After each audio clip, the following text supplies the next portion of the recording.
Yes, it's a lot easier to have this conversation after a win than I thought we did. Handle our business last night to a very good Pratt team, and it was just like night and day. And we get it started, Coach. I think something we've talked about not just this year but last year as well that is really a difference, a huge X factor for your team is getting off to good starts. In this conference, obviously every team is talented, and I think your team, it's not rocket science to say that your team plays better when they get off to a good start and they're playing in control with the lead. And your team got off to a good start, led by 4 after the first quarter, led by 10 at halftime, put the pressure on Pratt in their gym, and I think that went a long way. Oh yes, we came out and got a good start. They took a couple quick shots and we blocked out and we got out and got on the break, and we just made some good basketball plays, some good team basketball. Coach, I want to pick your brain really quick before we start talking about your team. The trio of Beavers that we've talked about before, Macy Hanslick, Isis Sanders, and Princess Anderson, all three just all conference level players.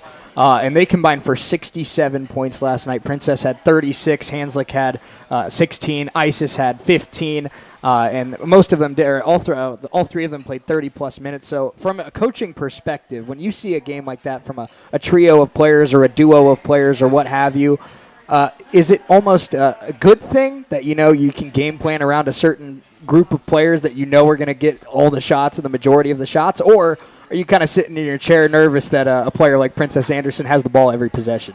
Oh, you're sitting in your chair nervous about what's going to happen because the girl is so creative, and then they surround her with some shooters, and if you overhelp too much, you're just going to kick it to them. If you sag off her, she's going to splash you. She's a very talented player. I mean, one of the best I've seen in a long time in this league. Very creative, just quick so quick. Yeah, I mean, our girls didn't even realize how quick she was, and we played against her once already, but she's very talented. And Coach, I think what's so impressive about Princess is, like you said, just so quick, so good at creating her own space, creating her own shot.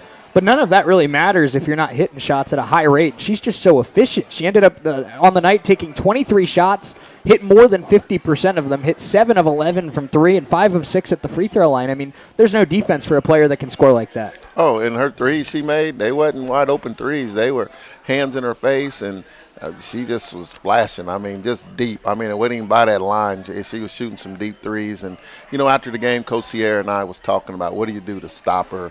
I think if we happen to meet them again in the playoffs, I think we're going to press up on her and get her to getting going downhill and try to, at least if she does make it, she'll be making 2s instead of 3s. Coach, something we talked about a little bit before the game. In the first matchup, Princess was in a little bit of foul trouble. She picked up 2 fouls in that first quarter and really didn't play a ton in the first half. I believe she went into the first half scoreless in that first matchup. And she was able to stay out of foul trouble last night, but Macy Hanslick was battling with a little bit of foul trouble last night. So in both of those games this year, you got one of Pratt's top players kind of on and off the floor at times throughout the course of the night. And we talked about it a little bit before the game, but that obviously makes life for your defense so much easier when they can't all be in sync together on the floor at the same time. Well, we moved the ball a lot better, so we were attacking the rim, which made them have to come up and guard us and foul us when we got to the rim. And I thought our team did a good job of what we call a move, fake sandwiching, and they did a good job and gotten on the jump, and they were getting the and ones. And I just thought that when you do that more and make them have to chase you around, teams, when you're doing it, they seem to foul you more. Red Raven Coach's Show here from Gigi's Burger Bar, and Coach, I don't know if this shooting line is going to hold up for the rest of the year, but 55% from the floor, 59% from 3, and I think my favorite part of it, bouncing back from an 0 of 7 performance at the line to go 7 of 7 at the line against Pratt. It's not a ton of free throws, but going from 0% to 100% is obviously the best you could possibly do to recover. Well, that is a sore subject in our practices, and we joked about it today. And I use the analogy of a blind man shooting, and there's nothing against blind people. I'm going blind myself. I can halfway see, but I just say, I coach blind guys in basketball, and even those guys never went 0 and 7. 0 and 7, and I joke around about it, and all due respect to people that are blind, that's not a dab at them, but I just think that we should be able to step up and make a free throw, and we did last night, which made a big difference. Well, and it's going to be, this as well as I do, Coach, that's going to be a huge thing moving forward this season, not just because of close games in this league, but also just because of how this team plays on the offensive end. A lot of looks inside for Ivy Fox. Karis Washington, a slasher that gets to the rim quite a bit. Bailey Lehman gets to the rim a little bit. Tatana gets to the rim a little bit. The way your offense flows and the way your offense plays leads to a lot of fouls and a lot of contact at the rim. You're going to get free throws over the course of the next 6 weeks, and you're going to have to hit them if you want to beat top teams. Oh, no question. You got to make free throws. I mean, you can't have those empty possessions when they foul. You got to step up and put them in, step up with some confidence. And, we shoot a lot of them in practice. We have a lot of shooting games with free throws. I mean, we do a lot of creative things to try to get that concentration level, that game-like situations involved. And, that Independence game, I want to put it behind us. I know we can talk about it, but it just with us, we just wasn't right. I mean, you go 0-7 from the free throw line, and just some of how we lackluster play, how we played. I don't know if the occasion was too big for us, or we just took them for granted, or what the deal was. But it was a good, humbling experience for all of us. And Coach, I think that something that your team has done well the last couple of years is responding from a bad game or responding from a loss, where we haven't really seen very often your team go into a 3-4 game skid, a tailspin that, could really set your team back multiple spots in the conference standings. I think one of the most impressive parts of your team, and I think the leadership of this team is a big part of that, is, inevitably every team's going to have an off night. Every team's going to struggle at times this season, but your team does a great job of bouncing back quickly, it feels like. And, of course, a lot went wrong against Independence, but it was impressive to see your team back on the floor last night on the road in a tough place to play in Pratt. And against a team that was really shooting the ball well last night and make the plays they needed to make and do the things they needed to do to walk out of there with a win. No, it's all about team, and I felt like we just had some division in our team. Nothing crazy, but just the things like we wasn't playing for each other. It was just the purpose of being here. And, we had a couple of meetings after that Independence game. And, the girls are getting in the gym more. And I think Olivia Dodger came up with an idea. They wrote letters, and everybody had to pick a letter and read it out loud about the team, and just little team building things that we did since that game. And it's been beneficial so far, and we want to keep it going. And, after practice today, our speech was we got to stay humble. And one day at a time, one game at a time, and we come out here and let's play for each other. And we do those things, I like our chances. Coach, really solid night for your bench last night. You had Natalia Jones with 5 points off the bench in 16 minutes, as well as 3 rebounds, 2 assists, only 1 turnover. Karis had 6 points, 8 rebounds, got to the free throw line. J. Maya had 4, Alexis Parker had 2, and I think what was one of the more impressive takeaways of last night, we've talked at times this year about how Ray Richardson just gets more and more comfortable on the floor and how you have more and more trust in her as the year goes on.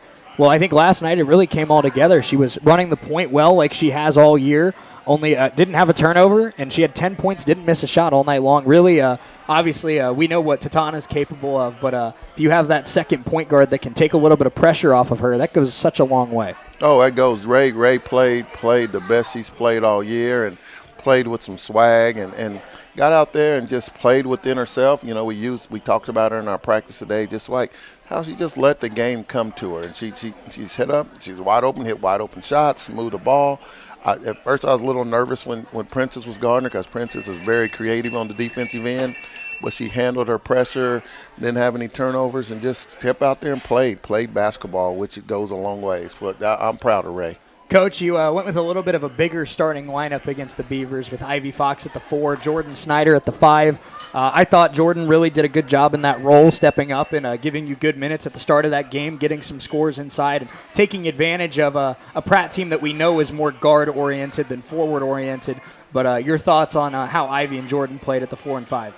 Oh, Jordan and Ivy both played great. Jordan is 6'3", and her arm length is at least a 6'7" kid. I mean, she's long and athletic and just knows the game. And, I gave them an example. Since we've been at Coffeyville, we've always had big-time post players. And I know we've been slacking a little bit. We had Faith, then we had Cheyenne, and now there's Jordan and Jemiah and Alexis. And I'm like, y'all got to step up. We're not used to it. We want to play inside out. And, Jordan stepped up to the plate and kind of took it on her chin to be a big-time player last night. And hopefully she'll keep it going. And then Ivy, when she came here, she didn't really want to play with her back to the basket, so that gives us an opportunity have her more of a face-up person, and because she can shoot that shot and she can be physical. And so, and we do need to just, I kept been telling our coaches, we got to have a bigger lineup. We got to come out with a bigger lineup. And so that's kind of been what we're going to start doing, is playing with a little bigger lineup. And it does feel like that as the year's gone on, Ivy has just gotten more and more consistent with that mid-range jump shot. Even her three-point shots improved, but you see Ivy now pull up from the free throw line, pull up from the elbows, and she seems really confident and comfortable with that shot, and that's obviously another dynamic to your offense. Oh, yeah, no question. Even with Jordan. Jordan hit a three last night. Jordan can hit that mid-range shot. Jordan is a big-time player. It's just got to get her to believe that she's a big-time player, and if we can continue finding those ways to get her believing that. And, I'll tell you, Shay, we've been all the time, I tell my players that the ones that don't play a lot, figure out a way to get on the court. As a coach, I got to figure out a way to make things work and figure out a way to get the best out of everybody out there. And, it's just my motto, figure out a way. And we'll figure out a way to keep her going and keeping this team going and keep them going in the right direction. Great night for your point guards. We talked about Ray going perfect from the field and having 10 points with no turnovers. Tatana, it feels like a Tatana Woods Blackout stat line. 7 points, 5 rebounds, 7 assists, only 1 turnover. You look at that stat line, Coach, and you see sophomore point guard. That's just a mature veteran game right there. Oh, that's the leaders on the court, them point guards, and both of them are doing a great job, just kind of embracing that role of running the show, running the team, getting some confidence in themselves, and, just playing fearless. And I thought both of them, her and Tatana and Ray, played fearless last night, and we got to have more of that. And if we can keep that going, we'll be tough down the stretch. Coach, before we start talking about your matchup with Cloud coming up this weekend, I think, I'm not trying to say that, Kylie's had a down year, because I think that's unfair. Kylie's obviously a big-time player in this league and one of the best shooters in this conference. But I think, obviously, she's dealing with stuff that she didn't deal with last year. She's had closer defense. We talked a little bit earlier this year. When Kylie has the ball half the time now, she's being guarded out on the perimeter, 3 steps before she'd even think about taking a shot. So players know teams around the league know who Kylie Ortiz is this year, but it does feel like going back to last year in the playoffs, last year in big games against Barton and Butler in the regular season and against Hutch in the playoffs, and then again last night, feels like when your team really needs a big performance and needs a bounce-back performance and needs a big-time win, Kylie Ortiz is always there playing her best basketball. Oh, yeah, she definitely stepped up last night and played with that. I'm a Division I kid, and she played like she was a Division I kid last night, and came out, played with the swag, shot the ball, let the offense come to her, and stepped up and made some shots. But I'll just tell you, Shay, what's going to open up the shots for Bailey and Kylie and the rest of the crew is as long as we got that inside presence in there. And if they can continue to step up, they got to guard her. They got to guard that post, which frees up those outside shooters where they don't have to rush their shots as much. Inside Out, the motto of the Red Ravens, and it is our Red Raven Coaches Show here from Gigi's Burger Bar, sponsored by the David W. Barnes Funeral Home, as well as Carter Auto Parts. Let's take our first break of the show. We'll be back in 2 minutes, and we'll start talking about the matchup with Cloud County coming up on Saturday. We have more with Coach Turner in 2 minutes here on the Mighty 690 KGGF.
Burger Bar in downtown Coffeyville. I'm Shane Neal. We continue our conversation with Lady Raven head coach Tony Turner. And, Coach, we shift our attention to the Thunderbirds of Cloud County. And the first time you matched up with this team, we talked about at the beginning of the show how much this team how much this team relies on getting off to a hot start. And that's exactly what you did against Cloud. You got up to a 5-point lead after the first quarter. You were up by 16 at halftime. And even when Cloud made that push in the second half, obviously there's a lot of pressure on you as a group when you're down 16 at the half. Yes, Cloud they will get out and guard you. They got some size. They got a big kid that's another kid going to Wichita State from the Jayhawk, and she's very talented, very active. She hit some threes against us. I think she hit 2 threes against us in that game. And, Cloud they will guard you. Coach Erkenbrack does a great job with his teams. I mean, he's just a veteran of the Hall of Famer, and he gets his teams prepared. He does, and you mentioned, of course, their star forward, Maimuna Sissoko, and she had, in that game against you the first time around, 18 points, 13 rebounds, as well as 3 steals. But I think another key X factor for this game is obviously they have 2 other, very similar to Pratt. They kind of play through 3 players on the offensive end, with Josie Agaragay and Bailey Burns being the other 2. And although Sissoko was good in that first matchup, you held Agaragay and Burns to a combined 4 of 26. I don't necessarily think that's going to happen again in round 2, but obviously we've talked in the past about when you're going up against teams with multiple star players, making life hard for one of them really changes the dynamic of the game.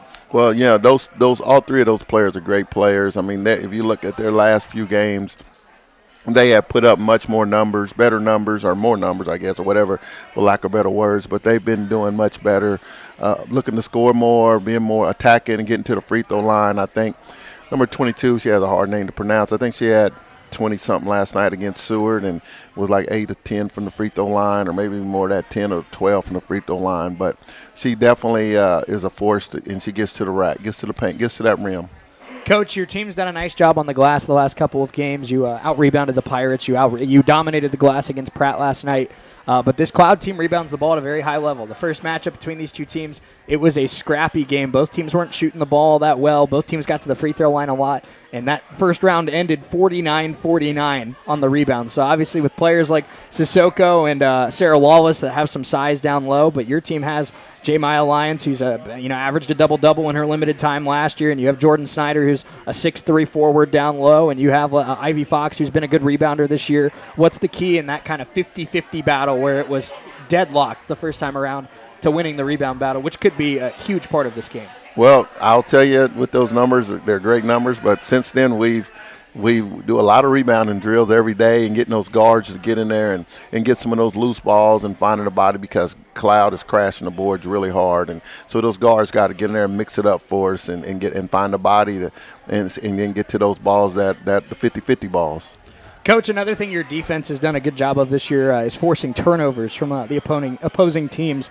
And I think at times in that game against Cloud, now part of it I'm sure was because they were down by double digits in the second half and maybe just trying to play fast to try and catch back up. But your team ended up forcing 21 turnovers on the night. And obviously, I don't care if it's the number 1 team in the nation. If you commit 21 turnovers, you're putting yourself at a severe disadvantage to try and win a basketball game. So are you changing? Are you going to give are you going to give a similar look defensively to the first matchup to the Thunderbirds? Or are you going to maybe throw in a wrinkle or 2 that they haven't seen yet? No, the wrinkles usually backfire on us. So okay. We're just going to play straight up man-to-man defense, and we may throw in a little zone every now and then, every few possessions. We've been trying to work on that package a little bit. But, no, we'll play them straight up. I mean, our defensive philosophy is just keep them in front of us. Keep them in front of us. Don't let them get to that paint and know who the shooters are. So, no, we won't do too much gimmicking, not yet. We're waiting on down the road for that. But right now we're just going to try to just work on our basic basketball defense. Coach, in the first matchup, your team did a nice job kind of spreading the wealth offensively, which I know is something that we've talked about, with the inside-out mentality, getting different players involved. But in that game, Kylie had 22, Ivy had 11, Bailey had 8, Natalia had 10, Jordan had 11, Karis had 4, Tatana had 3. So it's just, I think that's when this team's at their best. Obviously, if Kylie can put up 25 or Bailey can put up 25, that's awesome. But I think when you have, 5, 6 players that are putting up 8, 10, 12 points, that's when this team's at their best, because defenses really have a hard time slowing down 6 players that can put up 10 points. No question. That goes with just ball movement. Get the ball moving.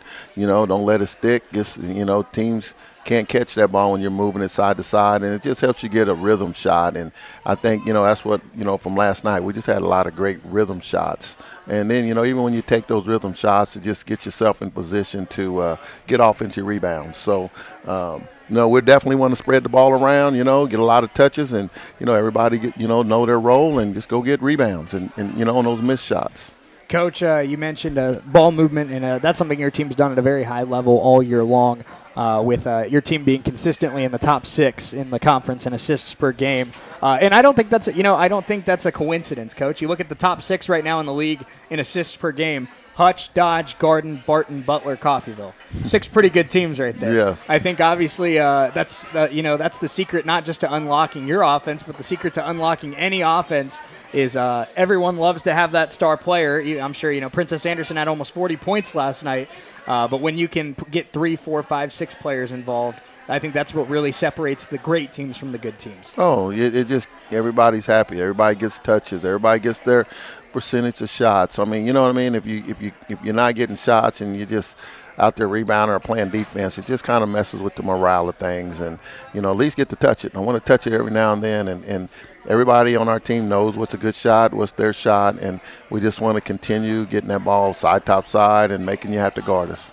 Coach, this Cloud team won 4 of their first 5 games, coming out of break, beating Independence, beating Pratt, beating Cowley, and beating Northwest Tech with their losses both on the road to Butler and Seward.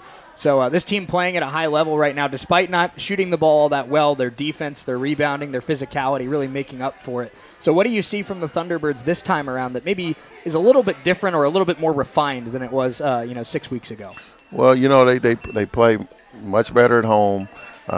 I know from the first time we played them, I think one of the girls got hurt late in our game, one of their post kids, and she's still out. I seen her in a boot and on crutches yesterday. Well, when they played Seward, so that them losing a post player is going to hurt them a little bit, especially if they get in foul trouble. We're going to attack their big and again try to get them in foul trouble and try to play out of that paint, get in the paint, and then maybe get some kickouts, and that's kind of going to be the game plan, and go out and play some defense. Coach, this team does an exceptional job of getting to the free throw line. In every game this year for Cloud, which is 18 games to this point, the least amount of times they've gotten to the free throw line in a game is 14. So this team loves getting inside, drawing contact, and getting those chances at the line. So I know your team has quality depth, and obviously if a player or two gets into foul trouble, it doesn't kill this team and it doesn't kill the rotation. But what is one of the messages to maybe some of your key players in this rotation to try their best to stay out of foul trouble? Well, we just want to wall up and keep your hands up. Don't swat at it and just be there to get a rebound. Usually if you can keep them off the boards, especially when teams get offensive rebounds, that's when that foul occurs, that second foul comes. And if we can just keep them off the boards and wall up, I think that's probably going to be the key to keeping them off the free throw line.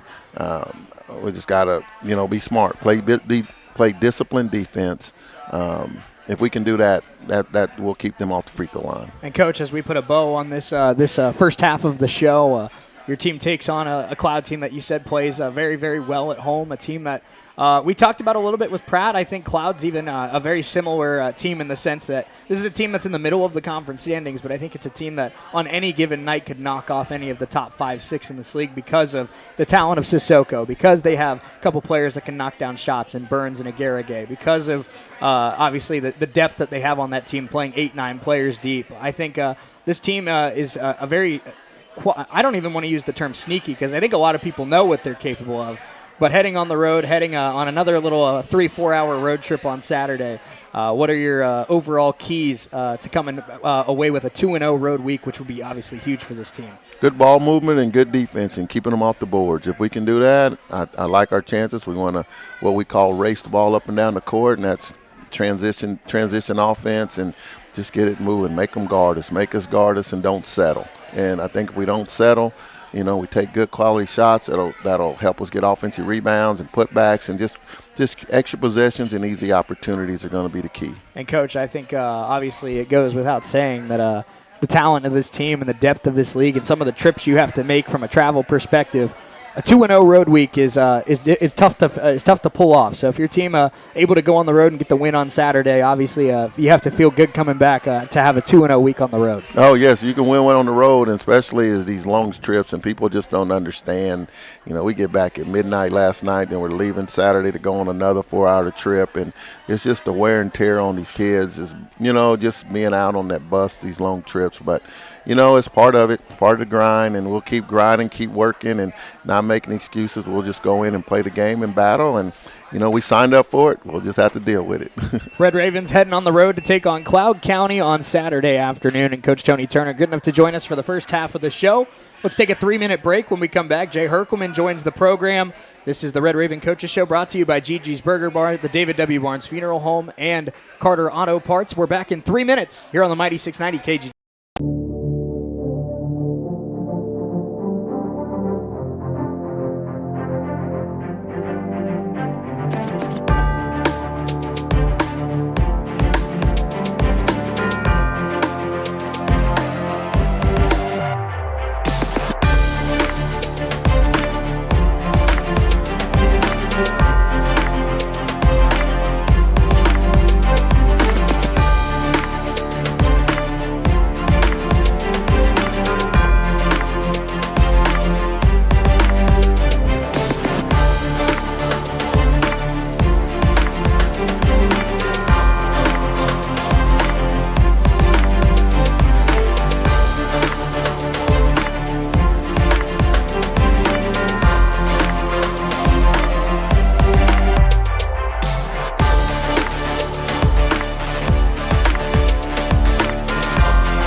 the David W. Barnes Funeral Home, Carter Auto Parts, and Gigi's Burger Bar. I'm Shane Neal. So happy to have you with us. Appreciate Coach Turner's time in the first half of the show. And now we shift to Coach Jay Herkelman and the men's team as they get ready for Cloud County coming up this weekend as well. But, Coach, before we start picking apart the game from last night, good to have you. And obviously, I'm sure you're a little bit more awake this week than you were last week after the trip out to Colby. But right. Still, obviously, a little bit of a late arrival last night. Yeah, we got back about 1 o'clock in the morning, but it was a little bit, shorter trip than the last three previous before that with going to Barton County and Dodge City and Colby. Just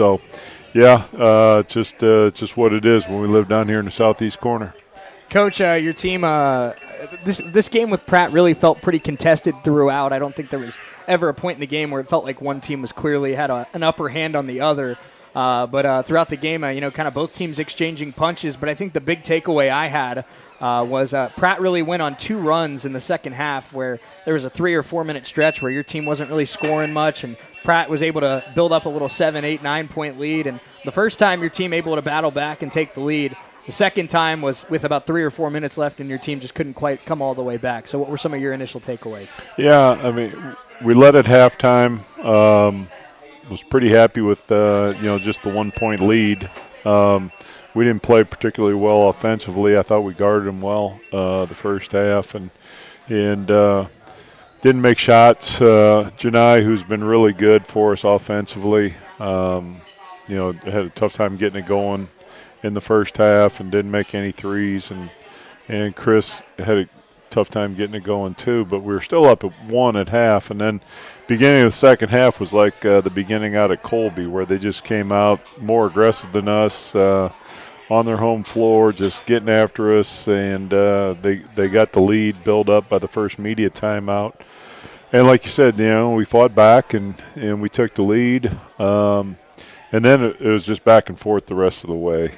They at the end of the game, just it seemed like the last 10 minutes they just really attacked us on the inside. There were times we had a little bit smaller lineups in there. They were getting second chance points. They were attacking us at the rim. And even when we went bigger, we had a hard time keeping some of those guys in front of us. Their forwards really played aggressive as their big wings did.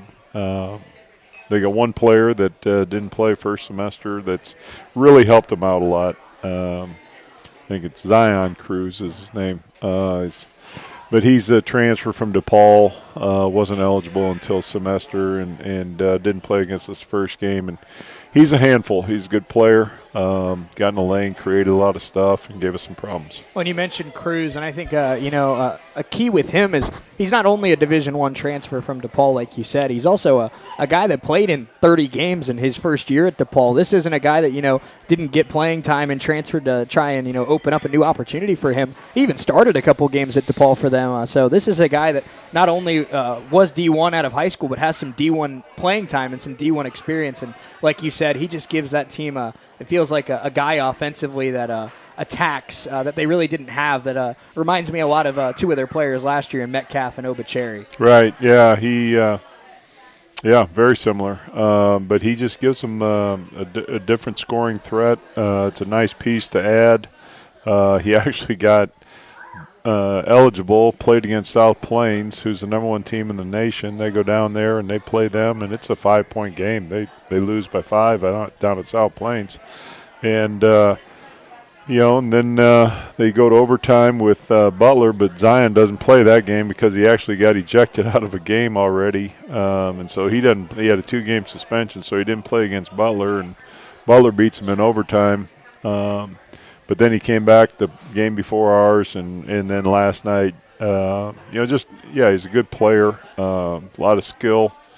We didn't do a terrible job on him, but he created things for some of the other guys, and ultimately that was the reason why we got beat. And Coach, your team looking at the box score here, 50%, even 50% from the floor. I think a big part of that, of course. I think Alvin and Charles did a good job finishing around the rim, but your team struggles from the three-point line, 24%, and uncharacteristic to the team this year, just 50% at the free throw line. And obviously, in a three-point loss, that those two percentages really stick out. Yeah, I think Charles was the culprit on a lot of those free throws. I think he was maybe 1 for 5 or 1 for 6, and the one he made, he actually banked it in.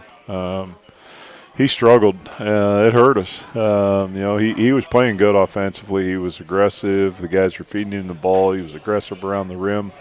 Got fouled a number of times, obviously, and just wasn't able to make those free throws. And I know the first half he was 1 for 5, and I think maybe he got there one more time. But, we're a good free throw shooting team. But last night that definitely hurt you when it's a close game like it was. And Coach, we've talked a little bit about how Alvin Cole being put into the starting lineup has done a great job, of rebounding and scoring inside and giving this team a presence down low. following the injuries and roster shuffling. But obviously last night, not what you're looking for in terms of losing the rebound battle to the Pratt Beavers, but also Alvin and Charles combining for just 5 rebounds between the two of them. Obviously, with those two being your primary fives, they have to do a little bit more down low on the glass than that. No question. I mean, Charles being 7-footer, and he was playing good offensively, but I started him in the second half just see what he would do, and he struggled a little bit on the defensive end, and then for the game he got 1 rebound, and I just told him, I said, if you're playing good on one end, you got to definitely make sure you're doing your job on the other, and he just doesn't have the mentality yet. I hope he gets there, but just having the mentality of being a better rebounder, being a more aggressive rebounder, and Alvin was that way at the beginning of this semester when we got back. He was really attacking the boards. He was getting double figures on the boards 3 or 4 games in a row, and then the last few games he hasn't been as aggressive. And we need those two. There are guys on the inside, and the other guys we kind of rotate around them. But we've got to have better. Coach, you mentioned when we talked before the game against Pratt that Brian Griffith's performance against Independence earned him the starting point guard spot moving forward, at least in the in the interim future. But he got his first start at the spot with Javen coming off the bench. And what were your overall takeaways from his performance? Yeah, actually, I moved him into that spot right before the Independence game. Brian's been playing good. Last night, was it as good as the Independence game? No, but he's been pretty consistent for us. He's one of the guys that can, he's kind of dynamic with the ball, where he can get in the lane and create stuff for other guys. And last night he got in the lane a number of times and made his little floater and made little 12-foot jump shots. And when he's doing that, he can be a handful out there to guard, because he has a little shake to him. And I like what we're getting from Brian right now. And I know you and Coach Odom and Coach Proctor have looked at the game, I guess the outputs over each of the games, but it just really stands out to me. You look at Brian's success this year, and in the first half of the year, minus the 22-point game against NEO, 8 points, 9 points, 8 points, 6 points, 3 points, really staying in that 4 to 8 point range. And ever since the break, he's come back with 14, 18, 17, 19, 12, 14, 12. And not just that, he shot over 40% in all but one of those games. So we've talked about his confidence growing, and it shows with his scoring outputs and his efficiency. Yeah, and the other thing, just like the other night against Independence, he had 7 assists, and I don't think he had any turnovers. He had 8 rebounds. He's doing things that I want him to do. He's growing into the position. Usually when Janai and Chris are on their game, with him adding that scoring punch, I think we got a pretty good threesome out there. But last night, the other two kind of struggled, and we got to get them all going on the same nights like we did against Independence. That's why we were able to score in the 90s. Those two owned it last night, Janai and Chris. They were disappointed in their performance. We got to have it from those guys. Well, and I think, we like you said, it really does feel like in the last 4 or 5 games that trio of Carroll, Summers, Griffith has kind of emerged as that big 3 offensively for your group. And obviously, I know we've talked a lot this year about moral positive takeaways from games, and I'm sure you're sick of that. But I think it's nice to look at this game and see, even on a night where you said it, Janai and Chris were frustrated with the way that they shot the ball and the way that they played on the offensive end. And it's still 19, 14, and 12, which I think says a lot about the talent of those 3 kids. Yeah.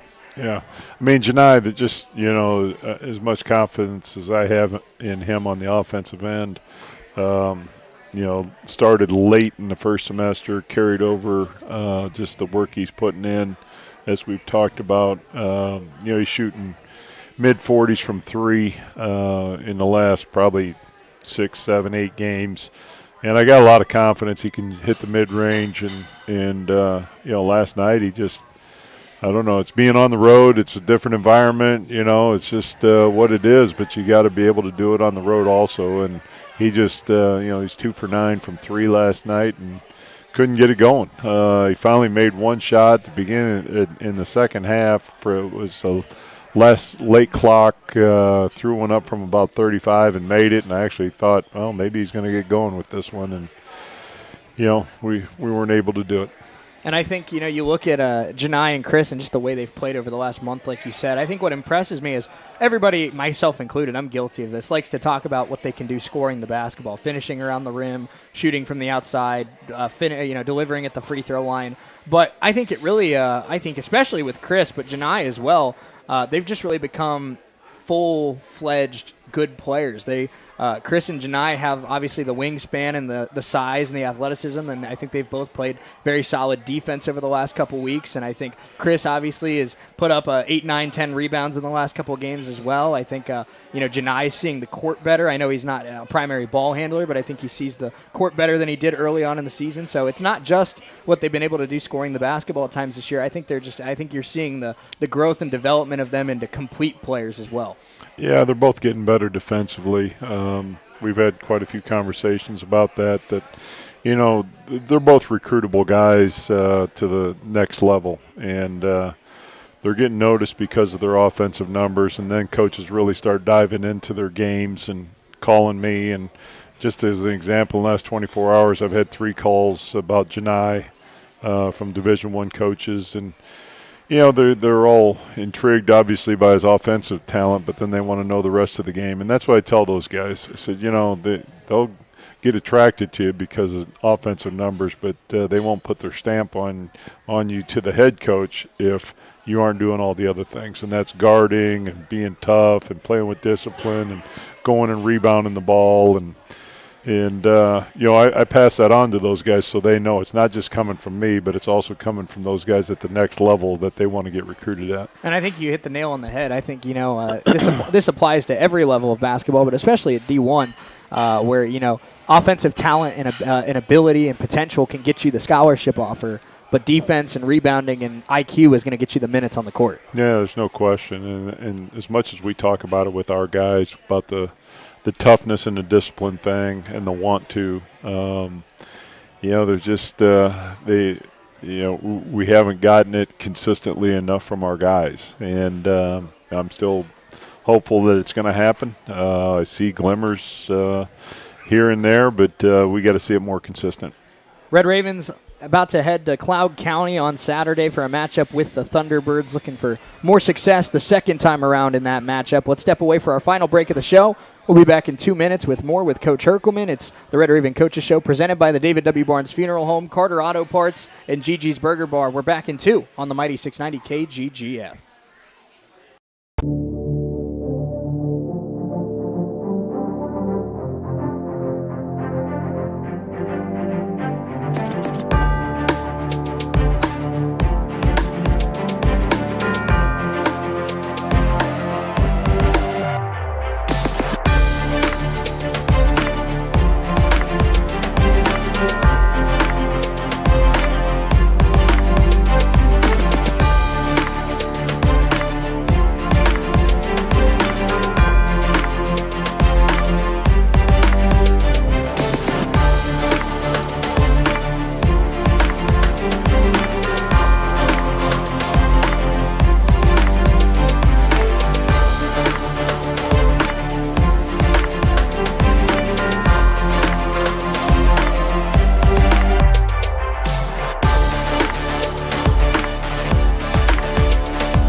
I think it puts a lot of pressure on me passing it from me to the National Coach of the Year. But, I guess I wouldn't have it any other way. Yeah, Coach Tang, they had a tough one last night up at Iowa State. I tell you, that place is a difficult place to play.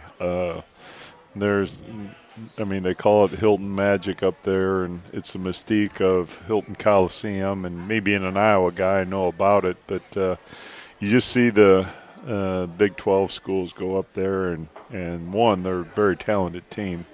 But, just struggling in that environment. It gets so loud. It's a difficult place to play, probably one of the more difficult places in the Big 12 besides Allen Fieldhouse. And we had talked about a little bit earlier this week, the Jayhawks went on the road to West Virginia and suffered a loss last weekend. And you mentioned Morgantown also being one of the tougher places to play in the Big 12. Well, it's just the logistics of it. I've talked with coaches in the league, and they just talk about the things you got to go through to, one, get to Morgantown, and then also getting from the city out to where the campus is. And it's a 2-lane road, and it's just the weather usually is not cooperating real good, and they say it's just a difficult road trip. Coach, before we start diving into this matchup with Cloud County, a very special afternoon, I should say evening last week against Independence. Not only did your team play very well, but also a special day for you and your program with Boo Richardson finally going into the Hall of Fame. And I know we talked a little bit last week about some of the emotions that you were going to have for that evening. But now that it's in the book, obviously I know you were excited to have Boo back in Nellis Hall. But what are kind of your overall takeaways and emotions from that night? Yeah, it was really cool having him back down here. He did a great job at the Hall of Fame. His talk that he gave to the people in attendance about how much Coffeyville meant to him and how much Coffeyville changed his life. And he wouldn't be where he's at today if he hadn't started here. And he gave a lot of compliments to the college and to our booster club, obviously, and to our program. But it was great having him here. I had him talk to the guys before the game last week. He was in the locker room, and his message was really good to them. And about, young people just always are thinking about the next thing all the time. And he says, while you're here, he said, just be invested in being here. And if you're doing that and you're taking care of your business here, the other stuff will come. He said, but you got to make sure you're doing the best that you can do while you're here. And then, after the game the other night, we went out for a while, and it was just good visiting with him. He's older now. He's got more gray hair than what I got, so I was giving him a hard time about that. But, he's coaching up in Kansas City, and he's doing well. Those genes go a long way when it comes to the hair. So. But Coach, I think obviously athletes are put on a little bit of a pedestal when it comes to alumni.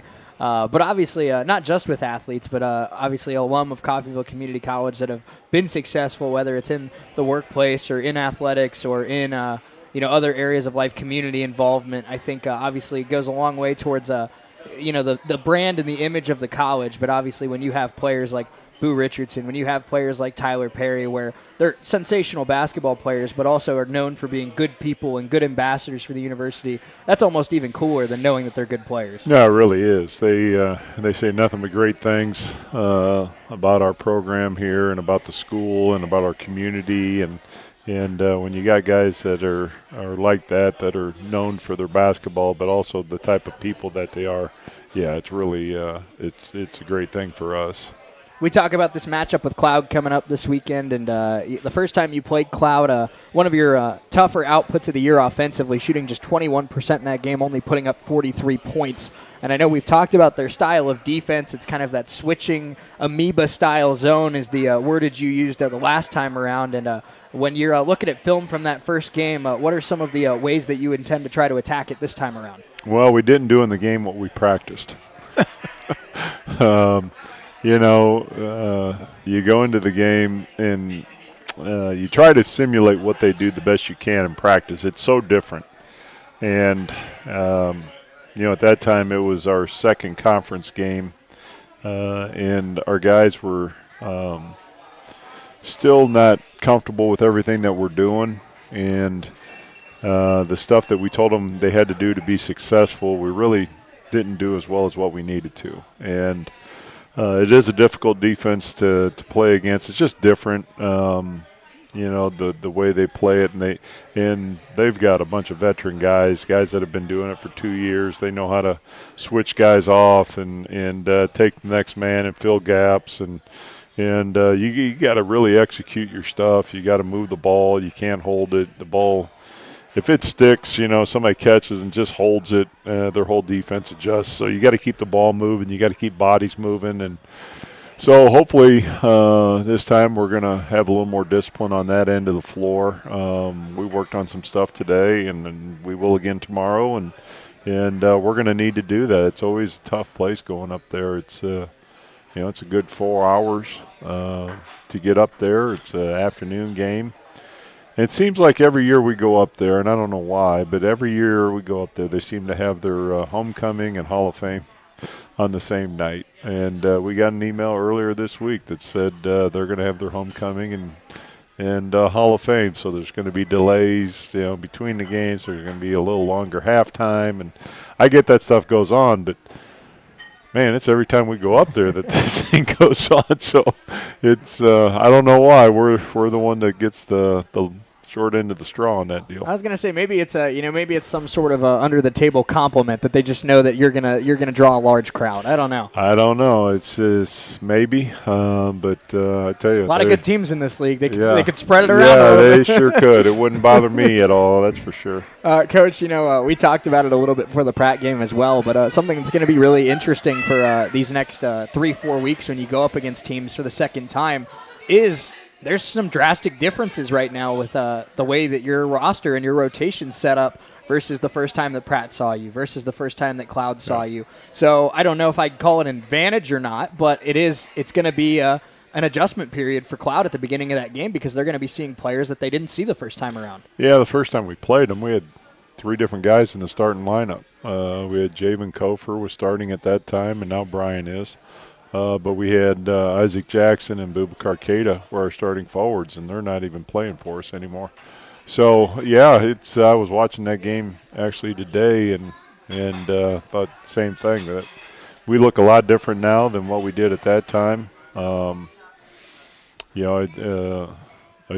I think the guys that we have now are capable of going up there and doing fine. I mean, one thing that Isaac did great in that game, just what he does, is play with his energy and rebounded the ball. He guarded well, and we're going to need some of our other guys to do that. But, it's a different look than what we had the first time that we played these guys. Coach, something that really I think obviously has developed as the years gone on is not just Janai and Chris's ability to score from the outside, but they're also getting inside, attacking the rim, and getting to the free throw line. I think CJ did a nice job of that as well against Independence. He was getting the ball on the baseline and down low and finishing inside in the paint, and I think he's another player that's capable of that. We saw Charles hit some shots inside, and I think that's really going to be a key to this second matchup with Cloud County because you took 47 shots in that game, Coach, and 31 of them were from behind the three-point line where you only made 5 of those 31 threes. So I think a big key here in this second matchup is obviously going to be trying to get the ball inside against this zone defense. Yeah, we got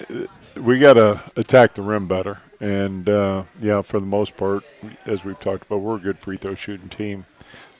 Chris is really good, Janai is really good, Brian's a good free throw shooter. Those guys got to be aggressive. They got to get in the lane. But the one thing that Cloud does is as soon as you put the ball on the floor, they really converge hard to try to keep you out of the lane. And so that was the result of us shooting as many threes as what we did the first game.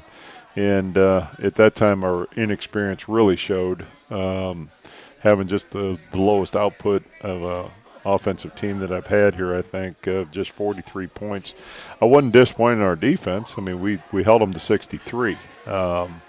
So that end of the floor, we were fine. We just, obviously, we got to go up there, and we're better now than we were then. And we got to be able to have good discipline and move the ball and attack when we're supposed to and keep bodies moving so we can get good shots. And that's my final thought, Coach, and I'm glad you mentioned that as we put a bow on this show. You talked about your defense playing well. You held Cloud on the night to 37% shooting. They only hit 7 more shots as a team than your team did. So your defense did play at a high level in that game. So does it, I guess, do you approach this game with a mentality of knowing that if the offense has more success this time around and, plays a little bit more smooth and fluid and not as panicky as they did in the first matchup, that your defense obviously showed that they can slow down this Cloud offense?